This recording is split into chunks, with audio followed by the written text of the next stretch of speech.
That's the Red Hot Chili Peppers with Universally Speaking. Before that you heard Blink 182 and I Miss You. This is XFM, London's 104.9.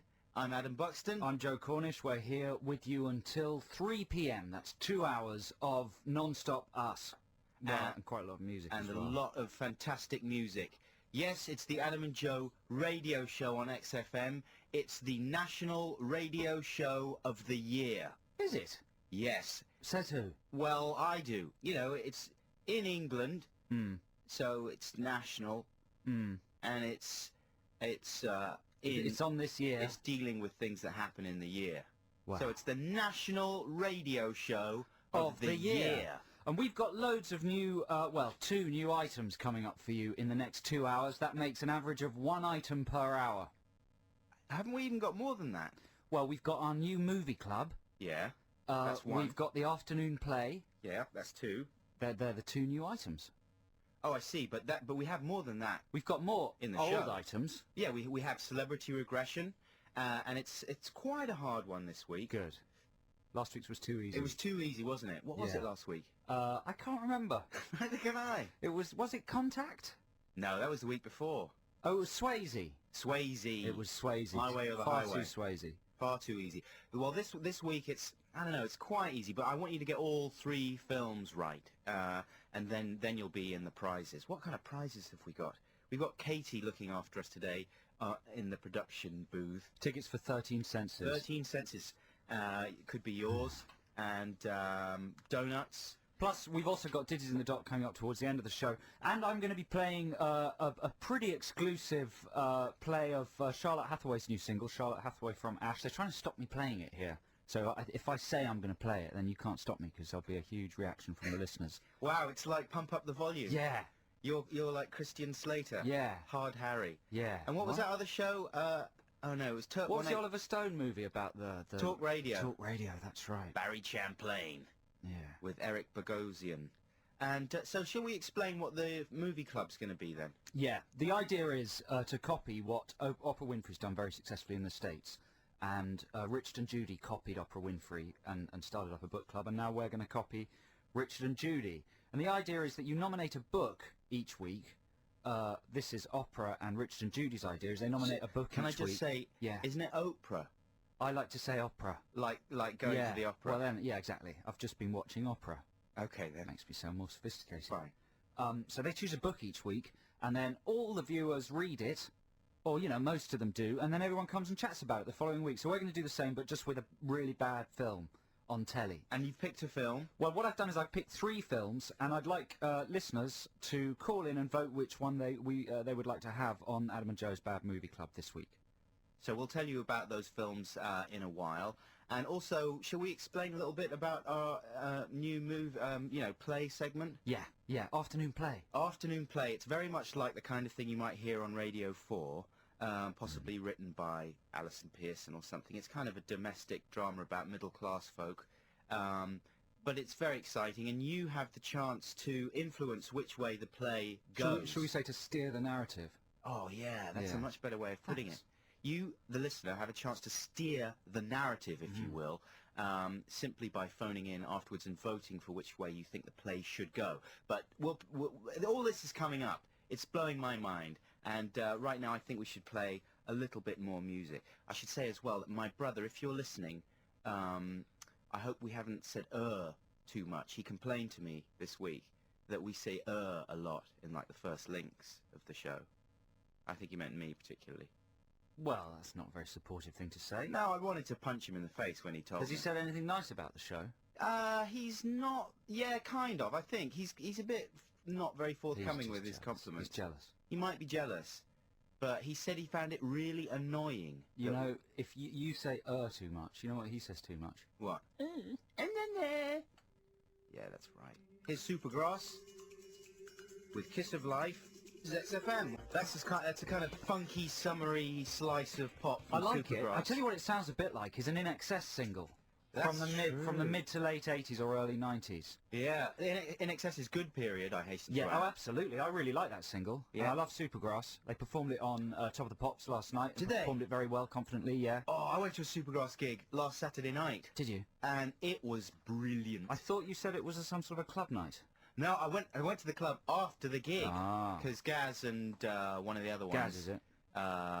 were DJing at this club, the Barfly in Camden. Do you know Gaz? No, don't know him. Will you call him by his full name then? Sorry, Gareth Mr. Coombs. Mr. Coombs. And it was great. The gig was extraordinary. I turned up and I thought I was going to leave in about the first 10 minutes because it was so hot and packed. It was at the Forum in Kentish Town. And we were stood right up at the back at the top. And everyone was really into it. The place was heaving and it was really, really so smoky. I've never been anywhere so smoky. I kind of, even though I do have the occasional ciggy, I want them to ban smoking in places like that. I think it would be a good thing. Anyway, that's by the by. I stuck with it, and after I'd had a few cans of lager, I suddenly got into it, and Supergrass were brilliant, and they kept up the pace really well. You know when sometimes bands do an acoustic set halfway through? Yeah. And you think, oh no, it's the acoustic set. But they did it sat on a sofa. They had brilliant. Yeah, they had a sofa that came out, and they all sat there, all three of them on this sofa, big sofa. It was really good. Did that make a genuine difference? It was like jamming with someone in your front room or something. It made a genuine difference, yeah. It just seemed like it fitted with what you wanted from Supergrass, and it seemed like from the heart somehow. And they did justice to all their tracks, and you forget how many amazing songs they've done. And they were just fantastic. And the audience, I've never seen an audience so up for it. Like in every single part of the auditorium, people were just wigging out. It was a fantastic evening. They've got a singles collection coming up, haven't they? Or a greatest hits collection? Yeah, that's right. Sometimes that's a sign of lack of confidence from the record company. Isn't that true to say? Sometimes. Yeah, to it's gauge a way the of a fans. record company testing the water. Yeah, that's true. That's true. How many? It's just a way of measuring fans. Right? Yeah, well, it's a weird. I guess you get to a weird stage in your career if you're a big band where maybe you're not selling as much as you used to, and yeah, the record company say, right, it's time to poo or get off the potty. Oh, it's revolting, isn't it? And yeah, the greatest hits is a way of testing that, I suppose. Doesn't make much sense though, because if you're a fan of the band, you wouldn't buy the greatest hits, but you have them already. Nah, but that's what they do, isn't it? They get them to re-record a couple of new tracks, and that's what Kiss of Life is. That'll go on the greatest hits. It's all a bit nasty, that side of the record industry. It makes me slightly want to kill myself. Actually, no, I'm talking rubbish. Should we have some Jay-Z? Oh, do we have to? I think we do. You love Jay-Z, don't you? Well, all of them except for this one. Okay. No, I love it. I love it. You love this one, don't you? Yeah, it's my favourite Jay-Z song, 99 Problems. Here it is on XFN. That's the Scissor Sisters with Laura. Coming up in the next half hour, we have Celebrity Regression Therapy. Joe will regress me into the mind or the roles of a famous Hollywood star. You have to guess which star it is and which films I'm being regressed into. You could win tickets to go and see Dylan Moran's new comedy show. That's a good prize. Yeah, that's a brilliant Is it prize. called Monster? Yes, it is. Everything's called Monster these days, What? isn't it? What The else? film with yeah. Charlize Theron. That's right, Monster. Nick Broomfield's documentary about Eileen Wuornos. That might not be called Monster, but it's about the same thing. It's about the same thing. And Monster Munch. Monsters Incorporated. Monsters Incorporated. Monster from the Deep. That Yeah. old film that doesn't exist. Yeah, the phrase... It's called Monster. Monster. Yeah. Which Nigel Kennedy used to say. Monster. Monster. What's that? Did you ever want to like revivify old... Revivify? Is that a word? Mate, wait, it is Do you ever now. want to bring back like old buzzwords? Sure. Stonker, for instance. Stonker. Like, referring to what? Comic relief. What? Comic relief sort of tries to push these slightly naff comedy buzzwords into popular currency every year. And one year, like the other year, it was just pants, wasn't it? Big pants. Oh, yeah, yeah. And then one year it was the word stonker. Right. They call it comic relief, the big stonker. Isn't stonker a word for it? That's stiffy. Is it? Isn't it? Oh, well, let's not dwell on it. Nah. What word would you bring back, then, if it was up to you? Oh, I don't know. I'll have to think about that. Probably stonker. Otherwise I wouldn't have mentioned it. So, yeah, you could win tickets to go and see Monster, or, indeed, 13 Senses. It's up to you. If you win Ditties in the Dock, it's your... Celebrity Regression Therapy, it's your choice. Wow. Wow. So I was watching This Morning during the week, and it's always fun to watch This Morning because of the terrible faux pas, the holes they dig themselves into. Fern and Phil. Fern and Phil. Who's the worst for the faux pas? Oh, no, hang on. It wasn't this morning. It was Richard and Judy. Was it? I've got two faux pas here. One of them's a Phil and Fern one. But let me start with the Richard and Judy one. Okay. It's also fun to watch that because of the faux pas. So they've got Samantha Janus on. I prefer to call her Janus. Janus. They've got Samantha Janus on. And, you know, they don't stick to the script. They go off on tangents. They freestyle, Richard and Judy. Richard just thinks of something and he says it. Sees where it'll go. So he says the previous item's been about stalkers. How there are so many stalkers in Britain and everyone's stalking. Not stonkers. Not stonkers. And so he goes to Samantha Janus.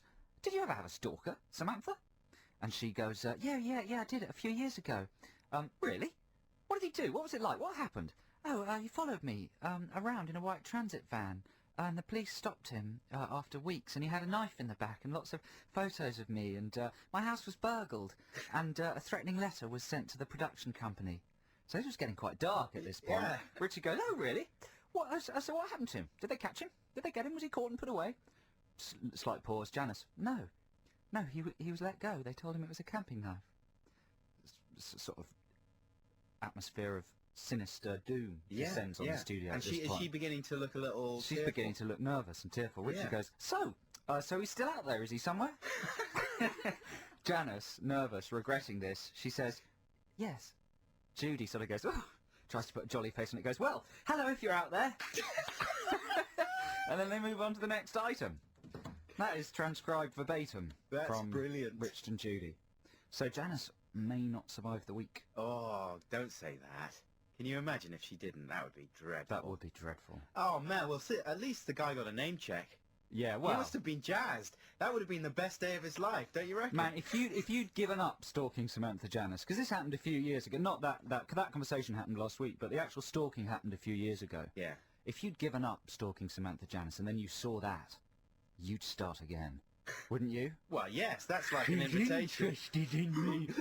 Stop talking about me. Start up the van, get the knife and a pen and paper. Janus. That is grim. Let's hear the next faux pas in just a second. Right now, here's Graham Coxon. Oh, it's not Graham Coxon at all. It's Ash. Whoa, that's Ash with Orpheus. They're playing some sort of a gig at midnight on Sunday night to launch their album at some record store. Are they? I don't know the details, but a Central London record store, Midnight Ash, playing to launch the album. I don't know whether it's open to the public. Ooh. It must be, mustn't it? I don't know. The album's out on Monday. We should find out more about that. What's it called? It's called... Meltdown. Meltdown. Okay. Yeah. So, you know what? We've just had an email. You can email us here at XFM, Adam and Joe at xfm.co.uk, or text us on the text number. What's the text number, Adam? 83XFM. Brilliant. Someone's actually watching us via the webcam, which is a first. Are they? Yeah. Well, the webcam's not pointed at me, so I'm off. Maybe it's Leslie Grantham. Oh, don't say that. Okay, so I was going to tell you the second faux pas. I've been watching Phil and Fern and Richard and Judy this week and noting down faux pas. This is actually quite an old Phil and Fern faux pas. Can I just say, before you go into the Phil and Fern one, that I love Richard and Judy as people and as presenters. Yeah. And I wouldn't like them to think that we were poking fun at them. No, but it's tricky, isn't it? Because we went on their show when we did 50 Greatest Magic Tricks, didn't we? Yeah, that's right. Yeah, and we did and Richard performed a magic trick for us live on the telly, and his hands were trembling like a frightened child. And I found that really endearing, because they've been on television forever. Yeah. And he was still really nervous about this magic trick. And afterwards, in the green room, they were really nice, weren't they? Well, that's right. That's where I developed my They Richard were and Judy really affection. sweet and lovely. Yeah, yeah. But, yet, when you watch them on telly... They come up with the occasional howler. Yeah. But so do we, eh? No. Come on, then. Okay, so Fern and Phil, there's a woman on Phil and Fern, a member of the public, and she has, it's about phobias. She's got a terrible spider phobia. So Fern goes... Arachnophobia. Hello, Judy. Now, you're absolutely terrified of spiders, aren't you? You can't even look at a picture of one without having a really serious panic attack, can you? Woman goes, that's right. That's right. No, I can't even if I think about them, a cold sweat and a panic. It's really serious. So Fern is obviously trying to establish in the minds of the viewing audience how serious this thing is. So she goes, wow, so you actually couldn't look at a real spider? The woman goes, no. And Fern, just without thinking, just goes, so if I was to say, for instance, there was a huge spider crawling up the back of your chair, about to climb into your hair right now, what would happen? At which point the woman starts freaking out and having a major panic attack and a sweat. And they have to go, a sweat's not very dramatic, is it? Well, it's enough. Starts having a major panic attack, they have to throw to the adverts. When they come back from the adverts, Fern is apologising so profusely, and the woman's had to leave the studio. No way. Yeah. That's unbelievable. How did they throw to the ads? Who threw to the ads? Phil probably threw to the ads. Phil was just watching the whole thing unfold in horror, because he's a bit more of a pro, isn't he? Well, yeah. Yeah, if you can call, you know, training in the broom cupboard. Yeah, that's what I would call professional training. Proper training. Whereas Fern, you know, she's been in the business a long time, but she's more of an amiable bumbler. Yeah. She tends to live with her foot in her mouth most of the time. We've got celebrity regression therapy coming up for you after this.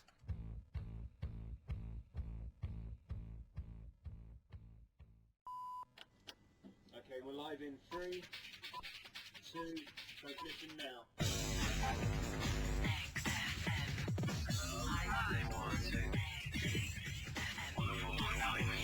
XFM, London. This is Adam and Joe on XFM, London's 104.9. It's time for celebrity regression. It's time for you, in your homes, in your cars, in your gardens, to relax, sit down, take a deep breath, close your eyes, and see if you can tell which film star I'm regressing Adam into the past films of. Does that make sense? Yeah, you have to guess not only which star I have become, but which films I am reliving. And if you guess correctly, you will win tickets either to see 13 Senses or to see Dylan Moran, whichever you want. Okay, so just relax now, Adam. Take a deep breath. Okay. And drift back. All the way back. You're not... I don't think you're in a trance, are you? Not yet, no. No. Well, just breathe. Okay. Clear your mind. Think of a beach. Clear your mind. Think of a beach. Madonna. No, clear your mind. And drift back. Back to before you were born. Back into the life of a film star. When I ask you to open your eyes, you will be in one of their films. And I want you to tell us what you can see. Open your eyes now. Oh, I'm confused. I'm a violent man who lives by a violent, dangerous code, a man who'll do anything for money, and yet now I'm embroiled in a Chinese puzzle of relationships, risking my life to protect the life of an innocent life. But I guess it was bound to happen. Like the man said, $15 million is not money, it's a motive with a universal adapter on it. Pajank! That's the kind of thing people say in this movie. Things like, you know what I'm going to tell God when I see him? I'm going to tell him I was framed. Rickshaw! The problem is, who are the good guys in this film? I know all the shouting and shooting and tedious crime kingpins may seem a bit thick and boring, but actually it's complicated and nuanced. So if you don't get it, maybe you should just get out of my regression before I shoot you. Or say something like, we're not talking about how long you're going to live, we're talking about how slow you're going to die. Whoop it! Yeah! Shooting, shouting, and shooting. Just breathe. Stay calm, Adam. Stay calm. Stay calm and breathe. If you know what film Adam has been regressed into, call 0871 222 1049. Can we take you further back now? Further back, into another of this star's films. Open your eyes, tell us what you see. Oh, I'm excited. I can't believe it. It's the opportunity of a lifetime. I'm going to be doing what I love in a big kind of genius factory. And what's more, I'm going to be paid top dollar for the pleasure. Oh, my friends are so jealous. In fact, they're calling me a sellout. But they just don't understand what it's like to be a genius with no money. No one understands. No one except Gary Winston. He built this company from nothing, and now he's the most powerful man in the world, with pictures on his wall that actually morph from one crap image to another. And he wants me to join his genius factory, and I should fit in pretty well, because like all the other geniuses, I look like a kind of thick skateboard slacker. I love it at the genius factory. Or do I? Oh no, I think there's something wrong with the genius factory. Oh, 0871222104 if you know which film star Adam's been regressed into, we'll take him back one further stage. He's losing control of his bowels. Drift back. Open your eyes, tell us what you can see now. Hello. I'm feeling naughty. I might snog someone soon, even though I could be fired for it. But that's just me. I'm not uptight like the rest of you slaves. In fact, I'm acting with the gay abandon of some kind of ludicrously liberated Yankee Doodle, even though I assure you I'm British. I'm a British man. Can't you hear it in my accent? That's how us Britishers talk, you know. At least that's how us British working class people talk. But you wouldn't know with all your airs and graces and la-di-das. I detest you. I'm sorry, I lost my head. Forgive me, it won't happen again. Unless I decide to snog you, and it'll be a British snog, 'cause I'm a British man. Can't you tell by my accent? Oh, by jing-jongs, lady marmalades ringing the bell-bongs. Apples and pears, pint of brown cobblers. I better go upstairs, 'cause I'm British. And I better go upstairs to answer Lady Marmalade. She's ringing the bing-bong. Jiggy-jong. What is this now? Is this still celebrity regression? Yes. Okay. Jinga-jongy. 0871222104 if you know which film star and which films Adam was being regressed into. Call quickly! Pint of cobblers. Love music. Ooh, this is Celebrity Regression with Adam and Joe on XFM. Adam, are you still in your trance? I can't hear the trance music. Oh, I don't know what's going on. Wow, it's a deep trance this done. week. Okay. Adam has been regressed into the mind, body and films of a popular film star. You heard his regressions, and you're in with a chance of winning. What are they winning? The monster tickets or the 13 ding-dongs tickets? Whichever one they want. Whichever one they want. Okay, and we've got a Byrne on the line. Hello, Byrne. Hello there. How are you? Oh, quite well. I'm enjoying your show immensely. Oh, you're very kind, Byrne. We've had some problems this morning with our brains. Other than that, it's been going I fine. can tell you're having problems with your brains. Yeah, thanks, Byrne. You're very supportive. So, Adam's in his trance. What I'd like you to do in a second is say the name of the actor who you think he was regressed into. If you're correct, he will wake up out of his trance, and if you're incorrect, he may stay in the body of this actor forever. Oh no. Yes, so Byrne, What a nice body the actor has. well, let's see whether you're right. Who do you think it is, Byrne? Tell us now. Ryan Philippe. Byrne! You're absolutely correct. Hey, was that you, Byrne, or one of your sons or daughters? This is my beautiful friend. Oh, your beautiful friend. Yes. Oh, that's nice. Sounded a bit like a baby. Sorry, if that's She's got a insulting. childlike quality. Ah. That's fantastic, Byrne. Congratulations. Can you tell us how you deduced it was Ryan Felipe and which films you think he was being regressed into? Good question. Well, the first movie was Way of the Gun, the hardcore dialogue. Yes. Did you recognise all those amazing lines? Oh, because it was a very subtle and nuanced movie. So we're told. And then the second movie was Antitrust. Which I haven't had the Antitrust. pleasure of, but Have you not? I've seen quite a few trailers. Wow. It's a peach. And then the last one was Godfrey's Park, which is Absolutely. just an astonishing movie. Yeah. Mr. Altman. Even though you find out, of course, at the end of Gosford Park that the reason he does have that ludicrous accent is because he is an American guy proposing. But you sort of think... I thought he was Scottish. No, he was supposed... I mean, I can't remember which one he was supposed to I be. don't think but- anyone knows. Not even Robert Altman knows. But you sort of think, surely the other servants would bust him before that. It's just unbelievable. But anyway, congratulations. That was very, very well done. Byrne, which would you like? Would you like the tickets to go and see Dylan Moran or 13 Senses? Dylan, please. Dylan Moore. Good choice. Good choice. I think you'll have a fantastic time. Thank you very much, Byrne. Thanks and for thanks for calling, calling in. XFM.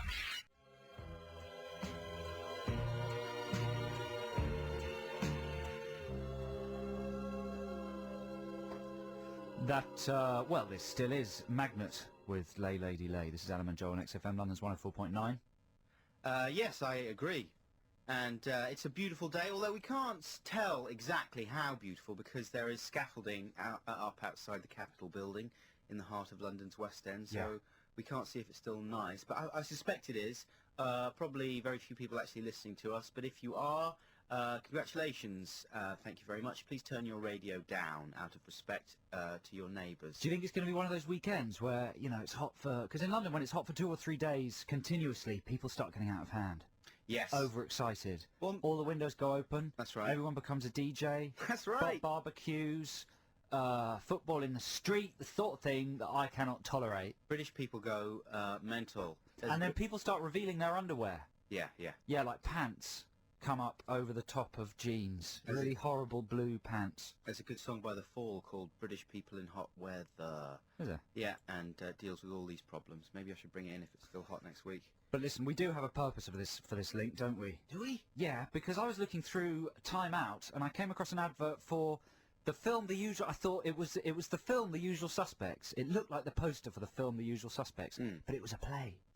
So for the poster for the play, they're doing a stage version of The Usual Suspects. So they've mocked up the poster exactly the same as the film, but instead of all the stars, people you'd never seen before. Bob Sponge. I love Bob Sponge. Phil Heckelstick. Is Jane Slitt in it? Jane Slitt may well be in it, but there's no ladies Robert in Frunge was unavailable. Yeah. But you sort of think, well, what is the point? Don't you think, what's the point? Have you ever seen one of these kind of movie to theatre adaptations? Stage version of a famous film. Yeah. Because there was When Harry Met Sally was on a while ago. I saw Chitty Chitty Bang Bang. Well, that's not the It's same, a different is it? kettle of fish, isn't it? Because the point of that is you think, how are they going to achieve those amazing filming effects on stage? And then you And you realise... see it and you see, oh... You haven't bothered. That's how they're going to do it. Oh, if I'd known that, I wouldn't have turned up. With a big car on strings. It's not on strings, Adam. What is it? It's on a stick. Is it? Yeah. A big mechanical A stick? sticky, sticky bang bang. Did you see Chitty Chitty Yes, Bang I Bang? did see Chitty Chitty Bang Bang. Was it fun? Yeah. Okay, good. And I'm going to see Mary Poppins as well. That's not out, is it? Not yet. Oh. What about Feston? Feston was on stage as well, wasn't Yeah. it? What the hell is the point of Well, doing that's understandable because that's a very dramatic piece about, and it's got one location. You know, it's about the family get together and the argument. Half the point of that was The argument. Well, That's what it says on the back of the sleeve. Remember the A argument? big argument. Go on.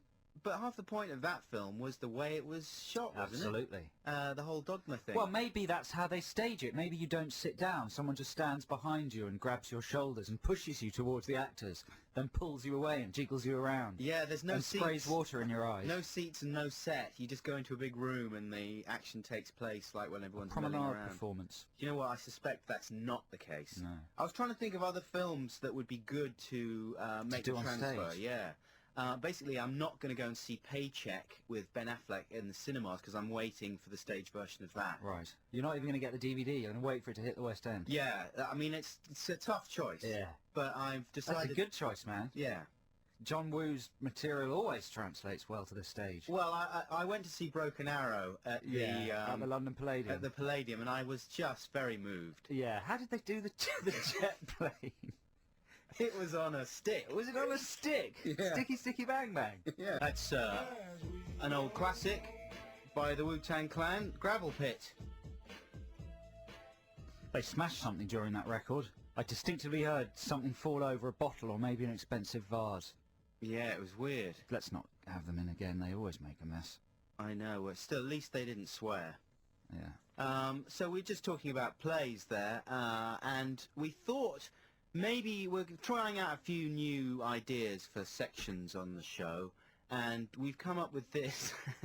It's like an afternoon play. It's the sort of thing you'd stumble upon if you turned on Radio 4 during the afternoon on a weekend. Yeah, or pretty much any time, in fact. Whenever I turn on Radio 4, it's either Woman's Hour or it's a radio play. We should just basically just play it. We want you to listen closely. You might need to turn your radios up a bit to get the nuances of this play. It's a middle-class sort of domestic drama. What we want you to tell us is what should happen next. There's quite a lot of phone ringing at the top of this. Okay, imagine a kitchen, a domestic kitchen. That's the radio playing in the background. Middle class. Come on, you two, you're going to be late. Mummy, I can't find my satchel. Wait. Hello? Hello, Jenny. Who's this? Don't you remember? It's Lench Poofar. Oh, hello. Well, how are you? I'm cold, Jenny. So very cold without that stupid smile of yours to toast my face. I keep wondering, when will I see that face again? Well, I don't know. Perhaps at the conference in July. How about that lunch we talked about? Tomorrow, at La Cuisine. Tomorrow? I don't know what to say. Say yes. Mum! Well, sorry, hang on. What is it, sweetie? Mum, where's my satchel? It's in the hall next to the coats, where it always is. Mummy, have you got my sandwiches? They're in the fridge, second shelf, and take an apple too. Thanks, Mummy. And don't forget your field trip permission slips. We won't. I'm sorry, it's a bit manic here, as always. La Cuisine. Right. Well, yes. Marvellous. I'll see you at 1 p.m. 1 p.m. Well, this is a nice place. Such an elaborate menu. What are you going to have? Why don't we eat just white food? I wouldn't be sure which was which. Let me choose then. For a starter, fillet of yellow on a bench of gifted brusque, followed by a couple of pills. Then a jerkin of buckle suspended over 28 Juilliards of beaten rill. And for dessert, Yakult. Sounds perfect. Perfect. Gauchois? Monsieur, madame, would you like to order? Tell me, Gauchois, the yellow, is it bleached? Is it very white? The yellow? No, Bip. We'll have 2 hamburgers and cheese dippers and a packet of fruit-flavored toffee without the wrappers. The pleasure. Ah, I love this place. You, the toilets, let's never leave. I hope you don't think me scummy, but I felt a little brittle when you didn't bloody call. I wanted to. I've been so busy. Michael's been working in Brighton, so I've been on my own, and Holly's been ill. Michael, yes. Holly, your son, Sancho. You mean Harry? Yes, Harry, yes, Sancho. Your lucky, lucky family. You give them so much, Jenny. You give and you give and give. Give and Govan, Gavin. But what do you get back? I don't need anything back. And what if I wanted to give you something back? What are you doing? I'm brushing back your hair. Your silly, floppy hair. Lench, I love my husband and my children very much. Oh, come, Jenny. It's only lunch. So far. This is the closest thing to crazy. It's only lunch, so far. What could he mean by that? I was about to find out. Wow, that's episode 1 of the afternoon play here on the Adam and Joe radio show on XFM. What's going to happen next? Is Jenny going to start having an affair with Lench Poofar? Surely not. She's a happily married woman with 2 small children. Kids. But on the other hand, Lench is a very attractive and persuasive man. He's got away with words. So, you decide what Jenny should do next. We want to hear your ideas.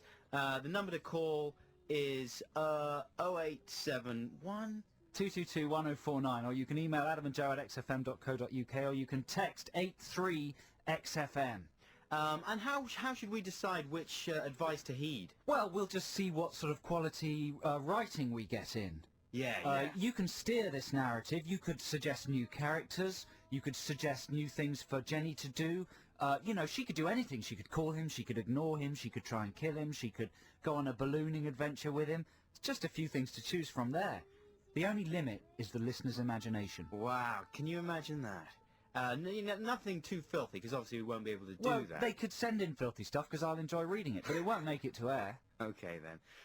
Still to come in the programme, we have the Adam and Joe Film Club. We'll be explaining about that, and, of course, Ditties in the Dock, as well as more great music of this calibre. That's Snow Patrol with Run, and doesn't it remind you a little bit of the tune of that, of Everlasting Love? Well, we could...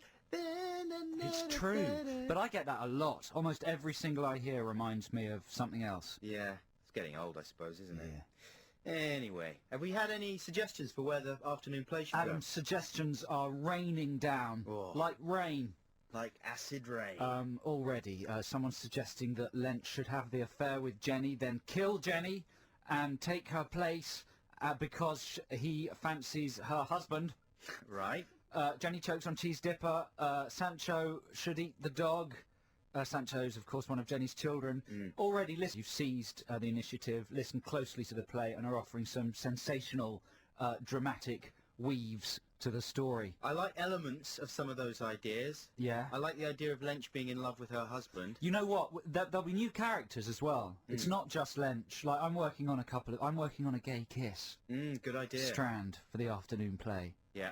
It might be a gay kiss that never happens, but just a scene that's really full of homosexual tension between two young... As a kind of afternoon play community, a bit like Royston Vasey, where you could be plunged into any kind of scene with different characters. Yes. So next week, it might not even be Lench at all, although I'm sure he'll be back.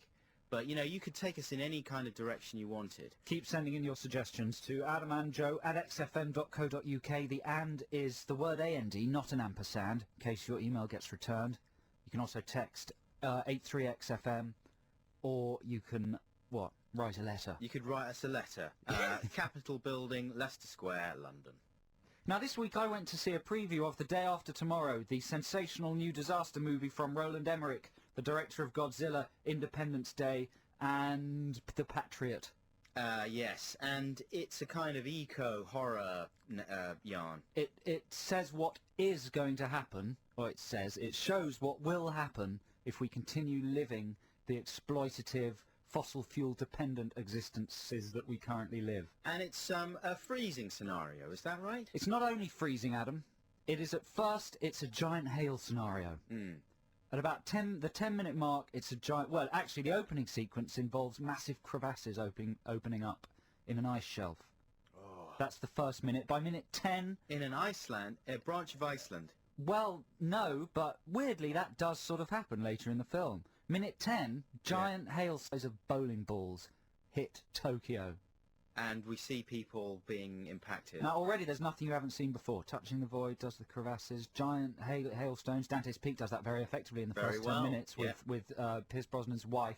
Linda Hamilton. Getting her brain replaced. Oh, that's true. It's not Linda Hamilton, it's the wife before he dies. Shocking. So, but back to The Day After Tomorrow, so you've got the giant hailstones, that's only the beginning. Then you get a swarm of tornadoes destroying Los Angeles. Right. Very suddenly. Not just... Nope, a whole lot of them. A gang. Oh my God! The Hollywood sign is being destroyed by a tornado! Is a line. They care more about the Hollywood sign being sucked up by a tornado than any human life. Rightly so. Yeah. And so by minute 20 you've got the swarm of tornadoes. By the 45-minute mark, which is when you expect the FX money shots, you've got a huge tidal swell engulfing New York. And a fantastic bird's eye view of this amazing, what would you describe a massive body of water as? A boob. An amazing boob of water. Amazing it's knocker, not the right word, but it'll do. water. A knocker of water progressing through New York. And they've got the technology now. Did you see the Day of the Dead remake? Not Day of the Dead, no, Dawn I of the haven't Dead seen it remake. Yet. Haven't seen it. That's got an amazing top shot of a whole town going mad, and you can see all the little details. A little car whizzing along, smashing into a bus. Yeah. You know, it's a bit like one of those children's books that just shows you an amazing gatefold. Is it like Trumpton? Yes, it's like Trumpton. Well, this is like what would happen if Trumpton got destroyed by a huge boob of water. And it is amazing. And then you get... So that's the 45-minute mark. At the 1 hour and maybe 10-minute mark, you get an incredibly rapid temperature plunge. Right. So much so that people are... in every disaster film, you've got to have your protagonist chased by something. A wall of flame, a boob of water. In this phase, Frost. They're actually chased by Frost. Not Nick Frost, Jack Frost. Wow. Actual Frost. Do you think that's possible? Oh, what, like Frost sort of clambering after them, freezing everything up? That's ridiculous. Well, you say that and fold your arms, Adam Buxton, but when you're in the cinema, I don't think you'll think it's ridiculous. The theory being that if it catches up, then he'll be totally frozen. Yep. That's so This is Roland lame. Emmerich we're dealing with, director of Godzilla, The Patriot, Independence Day, bang, bang. Bang, bang. You're not paying your money for logic. For The Patriot, that's not a bang, that's surely a wet fart. Oh, come on, The Patriot's brilliant. Oh. What other film has a man taking one of his kids' toy soldiers, melting it down into a bullet, and using it to kill the man who killed his son? Do you follow? Yeah, I think I follow. I love that sequence in The Patriot. That sounds awful. So listen, the day after tomorrow, and do you see what happens after the world is engulfed? It blows over. Does it? Like any good storm, it blows over. No, that's you spoilt it. No, I haven't. I haven't spoiled it, I swear, because there's many more idiocies, many more layers of stupidity. The reaction of the government is fantastic and hilarious. Yeah. It's all wrong and yet brilliant. The thing I like about disaster movies, right? Van Helsing, Yeah. as anyone who's seen it will know, is unwatchably awful. It's got no pacing. It's just like being hit in the face with a baseball bat and shouted at for an hour and a half. Disaster movies have pacing. They've got special effect, then 10 minutes of talking, Yeah. then another special effect. So even though it's complete rubbish, it actually feels sort of like a proper film. So, better or worse My than... voice actually trembled then. Yeah, I know. I feel so passionately about Better this. or worse than Deep Impact? Better, more money shots. The shot of the tidal wave engulfing New York and toppling the Twin Towers like dominoes is extraordinary in Deep Impact, but there's only about 4 minutes of it. Better or worse than Independence Day? Oh, better. Oh, man, I'm so excited now. Mm. That's excellent. XFM. Check. What am I supposed to be saying here? 104.9 XFM. New music. New bands. 104.9 XFM. Adam, what am I supposed to be saying here? XFM. You know, new music, new bands. Yeah, I'm cool, talking. we're cool. Talking in 10, talking in 3. It's a go. So I've done a deal with my friend Edgar Wright, who directed Spaced and Shaun of the Dead, who's described in today's Guardian Guide. What, Adam, what? No, go on. He's described as part of a cult comedy... Mafia. No, partnership with Charlotte Hatherley from Ash. I've done a deal with him that if I play Charlotte's new single, which is fantastic, it's called Kim Wilde, it's her first solo single. If I play it on this show, he's going to guarantee me that my diary of being a zombie in Shaun of the Dead will go on the Shaun of the Dead DVD. Your diary? Yeah, What? I made a video diary when I was a zombie on Shaun of the Dead. It might not fit on the Shaun of the Dead DVD, but Edgar says if I play it stands a better chance of getting on there. Isn't this all highly legal? Probably. But, you know, even if I hadn't done that deal, I would be playing this single because it is really fantastic. It's by Charlotte Hatherley of Ash. It's her first solo single. It's called Kim Wilde. Let's hear it.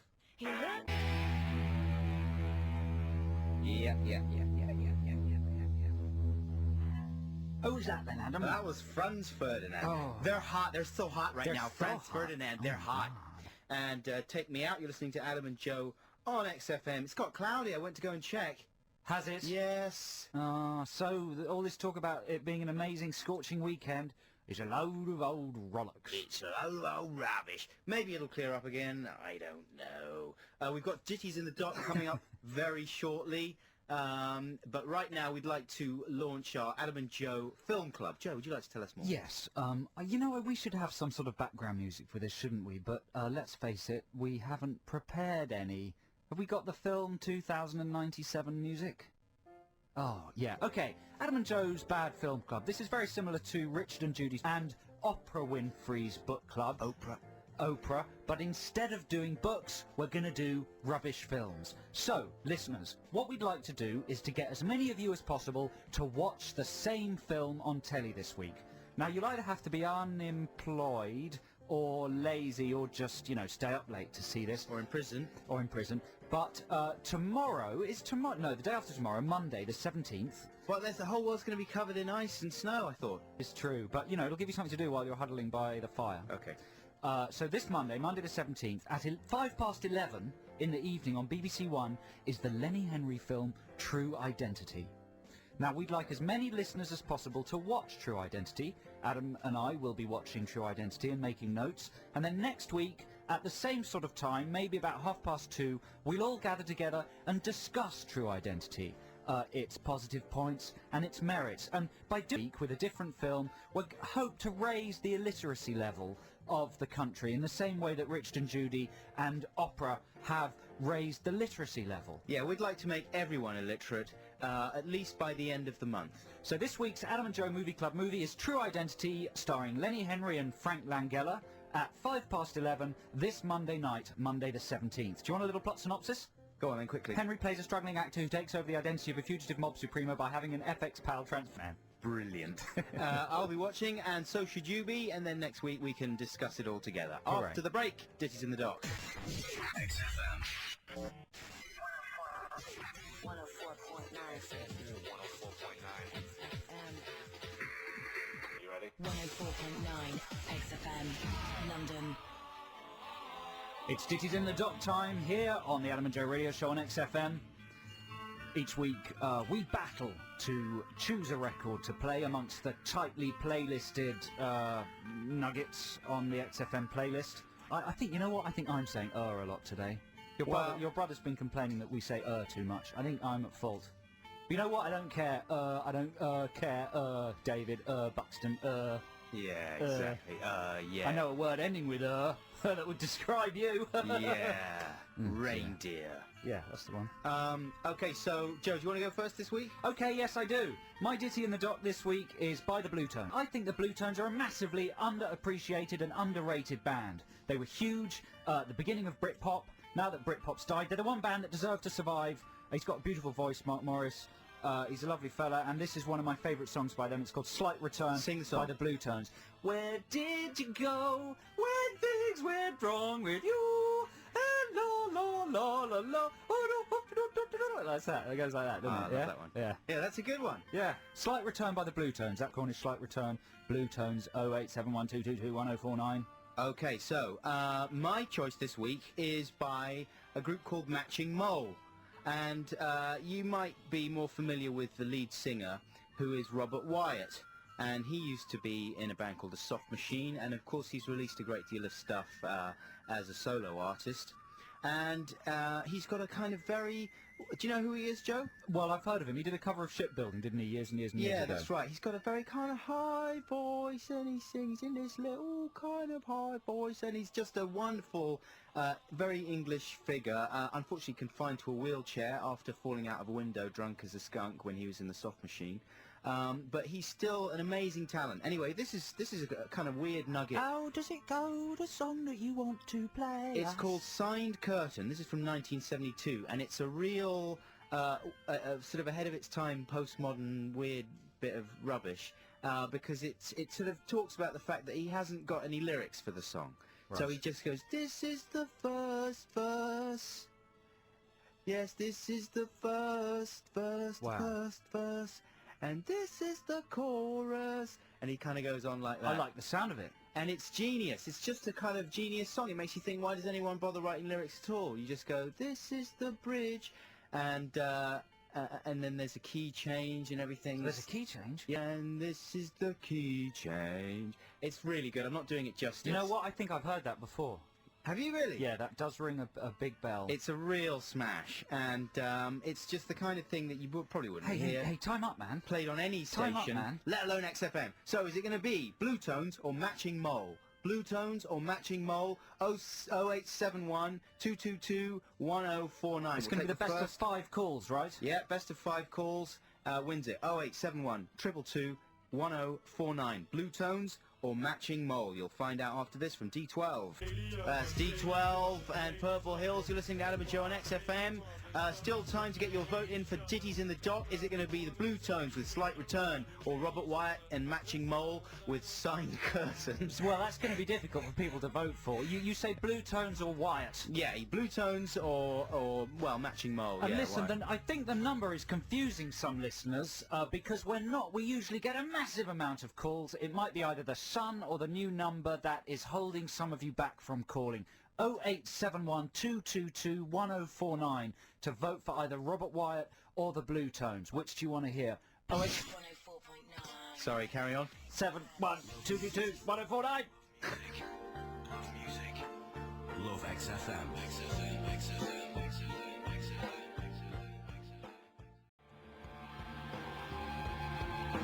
There you go, something nice and fluffy for a summery day. That's Muse with Absolution. Calm down, Muse. It's the gut-wrenching climax to Ditties in the Dock. This week it's the Blue Tones with Slight Return versus a Signed Curtain by Matching Mole. Oh. I think maybe I'm pushing poor old Adam. I'm pushing the envelope with Matching Mole. I've got a feeling that the listeners have not gone with Robert Wyatt. Well, you never know. There could be a last-minute turnaround. Should we go to the phone lines? Best of 5? Okay, here we go. Simon, are you there? Yeah, hello, mate. Hey, Simon, how you doing? I'm alright. Good. Is it going to be Blue Tones or Robert Wyatt? Blue Tones, mate. Good choice. Thank you, Simon. Thanks very much for calling, Simon. 1 for the Blue Tones. Come on, Matching Mole. Let's hear it. Joe, are you there? Yeah. All right, Joe. You alright? Yeah, you alright? Yeah. I'll say the mole. Which one are you going for, Joe? The mole. Oh, yeah, Whoa. one for matching mole. Thank you very much, Thank you, Joe. Okay, so it's 1-1. Kate, are you there? Hello. Hello, Kate. Slight return, please. Slight return. Very polite. Now, do we have... Thanks for calling, we thought Kate. they were all going to... Do we have another caller? Who we got? We have Michael. Michael, are you there? Are you there? Hi, I'm Matchy Moores. My brother just made me listen to it, and I think Matchy Moores people would appreciate. Wow, brilliant, yeah. So it's 1-1. Do we have a fifth call? We do. Here we go. Here we go. Wow, this is genuinely real, for real, spontaneous calls. Hello? Hello. Who are we talking to for a start? Richard. Hello, Richard. Richard. What are you voting for? Matching mole or blue tones? Blue Town.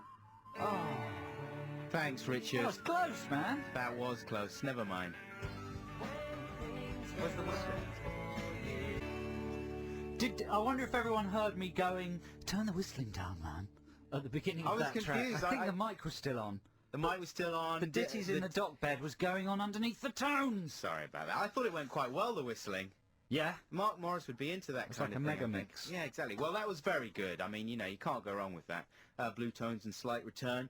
But, you know, if you've got any kind of musical adventurousness in you, then go out and find yourself a copy of Play it next week, man. Matching Mole. Play it next week on the show. Do you know what? It's not the kind of song that you would really hear on XFM, and I can understand there's a time and a place for everything, but it's well worth seeking out. Anyway, thanks very much for listening. We really appreciate it. Yeah, slightly chaotic show this week. You know, but next week we'll have another afternoon play for you, another celebrity regression and all great news. Plus, we're leaving you in the slick and capable hands of John Hillcock now here on XFM. We'll see you next week. Bye! Bye! XFM.